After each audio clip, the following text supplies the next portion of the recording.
Bonjour à tous et bienvenue sur boursicoté.com pour cette nouvelle analyse technique Forex, matières premières et crypto-monnaies avec une paire de devises euro-dollar qui confirme son retournement de tendance. On était repassé sur la moyenne mobile 20 exponentielle et surtout au-dessus des 1,0360.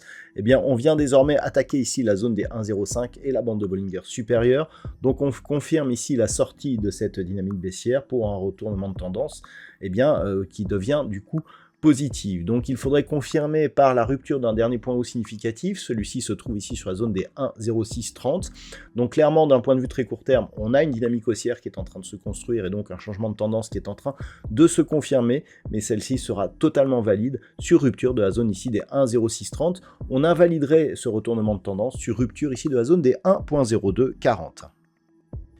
Sur la paire de devises livre sterling contre dollar américain, eh bien nous avons la confirmation ici, là aussi, d'un changement de tendance. Jusqu'à présent, on restait ici sur la zone des 1,2390, donc dans une tendance qui était potentiellement baissière, puisque jusqu'hier, je vous disais que ce rebond ici n'était que technique. Il fallait attendre la rupture ici des 1,2390. C'est désormais chose faite. On avait aussi cette résistance oblique qui délimitait plus ou moins la dynamique baissière actuelle. Et bien cette zone a été cassée, donc un petit peu comme sur la paire de devises euro-dollar, on attendra ici un retour au-dessus des 1,2520 puisque cette zone qui était ici support ne doit pas s'imposer comme résistance pour valider le retournement de tendance, et puis on attendra ici de venir chercher la zone des 1,2610, zone vers laquelle évolue actuellement la bande de Bollinger supérieure pour valider un contact, et donc la cassure d'un point haut significatif ici sur cette zone. Alors on a aussi un niveau un peu plus rapproché, donc on retiendra ici cette zone des 1,2610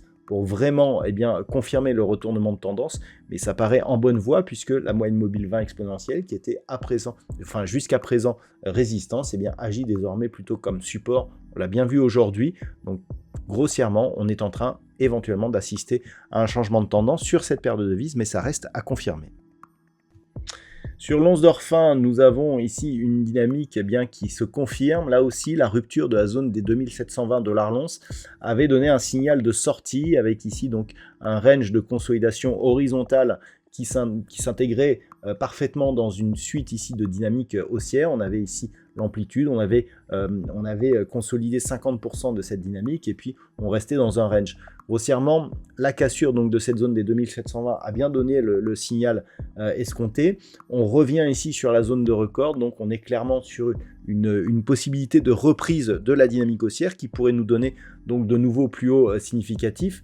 Alors si on trace les extensions de Fibonacci par rapport justement à cette dynamique de consolidation, on obtient le prochain objectif qui en cas de rupture ici du record, nous donnerait un objectif à 2946,48 $ l'once. C'est un objectif donc haussier qui ne sera invalidé que par une rupture ici ou un retour anticipé sous la zone des 2720 $ l'once. Sur le brut léger américain, on a un mouvement qui devient technique.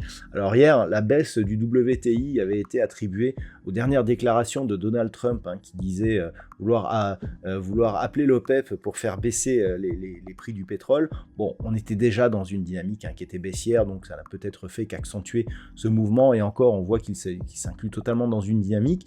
Et ce que je vous indiquais hier, c'est que le test serait sur cette zone des 74 $ le baril, puisque cette zone qui était la précédente résistance, qui avait été cassée et qui avait donc donné le signal ici d'une possible reprise haussière, elle est très proche de la moyenne mobile 20 exponentielle. Et comme par hasard, on a ici cette impulsion et on redescend se poser juste sur cette zone horizontale qui agit comme support aujourd'hui.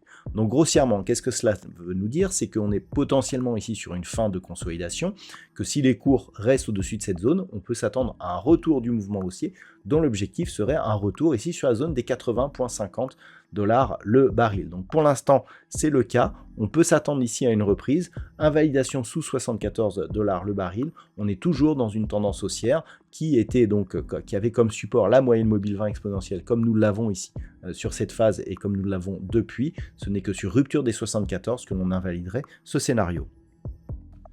Et enfin, au niveau du Bitcoin, comme sur d'autres crypto-monnaies, on reste donc dans un biais haussier. On attend un peu plus de déclarations concernant Donald Trump. Ce que l'on peut voir par contre, c'est que d'un point de vue technique, eh bien, on est dans une configuration ici qui s'inclut totalement dans une reprise du mouvement haussier. On avait ici une dynamique forte, on a consolidé plus ou moins horizontalement, on a juste eu cette phase ici qui est venue casser temporairement la zone des 92 000 $ l'once, qui était le niveau, je dirais, déclencheur d'une possible phase de consolidation. Il y a eu un contre-pied, effectivement. Donc là, on reste au-dessus des 102 000 $ pour un Bitcoin. On a une zone ici de résistance qui est proche des 107 000 $ pour un Bitcoin.